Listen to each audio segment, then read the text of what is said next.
স্বাধীন রাষ্ট্র ছিল। ব্রিটিশ বলেছিল তোমরা স্বাধীন থাকবে, কিন্তু সেই স্বাধীন রাষ্ট্রকে পরাধীন করে ভারতের মধ্যে হায়দ্রাবাদ বিলিতে বাধ্য করেছিল।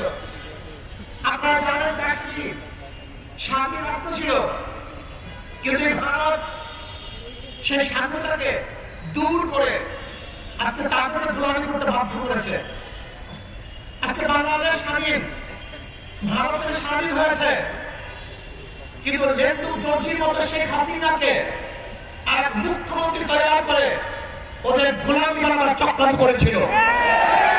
কিন্তু বাংলাদেশের মানুষ সচেতন, তারা জীবন দিতে পারে, রক্ত দিতে পারে, আন্দোলন করতে পারে, না খেয়ে থাকতে পারে, তারা খোলা আকাশ কাছে ঘুমাতে পারে, তারা সব কিছু স্বীকার করতে পারে।